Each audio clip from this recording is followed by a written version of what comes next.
MCQ අමාරුයිද? බලන්නකෝ මේ ප්‍රශ්නේ දිහා.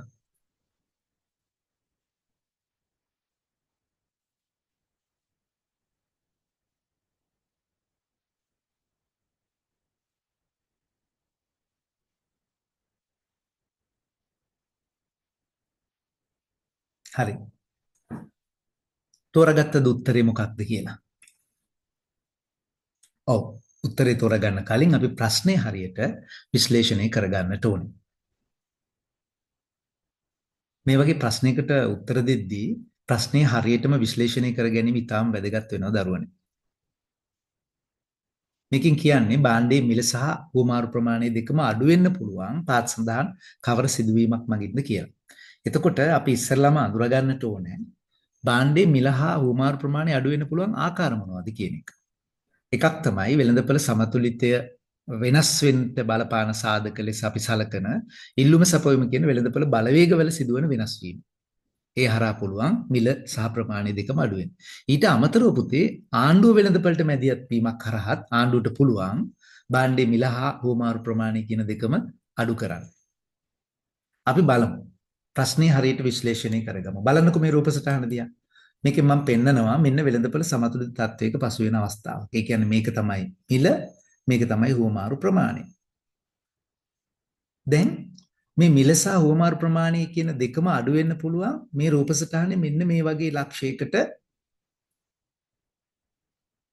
ඉල්ලුම ගමන් කිරීම මගින්. ඒ කියන්නේ ඉල්ලුමේ අඩුවීමක් කරා මෙහිම මිලයි හුවමාරු ප්‍රමාණයයි කියන දෙකම අඩු වෙන්න පුළුවන්. ඒ කියන්නේ වෙළඳපොළ බලවේගවල වෙනස් වීම හරහා. ඒක එකක්. ඒ කියන්නේ ඔන්න අපි දැන් හොඳින්ම තහවුරු කරගත්ත ඉල්ලුම අඩුවීමක් මගින් මෙවැනි තත්ත්වයක් වෙන්න පුළුවන්. මොකද්ද? මිලත් අඩු වෙනවා, ප්‍රමාණයත් අඩු වෙනවා.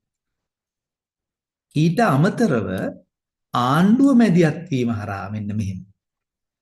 ආණ්ඩුව මේ ආකාරයට මැදිහත් වෙන මොකද්ද මේ වෙන්නේ? උපරිම මිල පාලනයකට යොමු වෙනවා. මෙහෙම උපරිම මිල පාලනයකට යොමු වෙනකොටත් සඵල උපරිම මිල පාලනයකදී මෙන්න මිල පහත දාන්න පුළුවන් වෙනවා ආණ්ඩුවට. ආණ්ඩුව මිල පහත දානකොට වෙළඳපොළ හුවමාරු ප්‍රමාණය අඩු වෙනවා. සැපයුම් ප්‍රමාණය අඩු වීම හරහා හුවමාරු ප්‍රමාණයත් අඩු වෙනවා. එhmenan අපිට පැහැදිලි වෙනවා මොකක්ද? ප්‍රශ්නෙන් කියන ආකාරයට මිල සහ හුවමාරු ප්‍රමාණය කියන දෙකම අඩු වෙන්න පුළුවන්. ආකාර දෙකක් තියෙනවා. එකක් වෙළඳපොළ ඉල්ලුම අඩු වීම, අනිත් එක ආණ්ඩුව විසින් උපරිම මිල පාලනයකට යොමු වීම. දැන් බලමු අපි එතකොට මේ කියපු විදිහේ මේ කියපු හේතු දෙකෙන් එකක් මේ උත්තර ගොඩේ තියෙනවද කියලා. බලන්න. පස්වෙනි උත්තරේ දිහා බලන්න. ආණ්ඩුව අදාළ භාණ්ඩය සඳහා උපරිම මිලක් නියම කිරීම. ඔව්. එවැනි තත්ත්වයක් යටතේ එහෙමනම් අපි දැක්කා භාණ්ඩයේ මිලයි හුවමාරු ප්‍රමාණය දෙකම අඩු වෙන්න පුළුවන් කියලා. එහෙමනම් නිවැරදි පිළිතුර වෙන්නේ මේ පස්වෙනි එක. මෙන්න මේ විදිහට පුතේ අපි ප්‍රශ්නේ හරියට විශ්ලේෂණය කරගත්තොත් පහසුවෙන් අපිට MCQ එකේ ගොඩාක් ප්‍රශ්න වලට උත්තර දෙන්න පුළුවන්.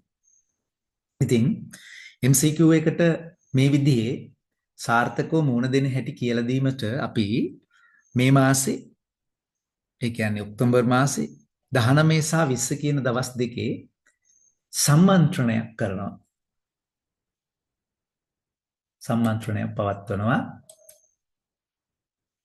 මහනුවර යෝන් අධ්‍යාපන ආයතනයේ 20 25 19 සහ 20 උදේ 7:30 සිට හවස 4:30 දක්වා.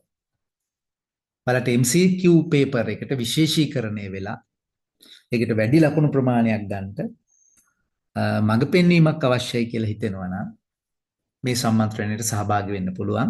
මේ තියෙන දුරකථන අංකයට කල්ැතුව දැනුම් දීමක් කරලා. හරි. එහෙම වුණොත් අපි බලමු තව වඩාත් හොඳින් කොහොමද MCQ පේපර් එක අපි ගොඩ දාගන්නේ කියලා.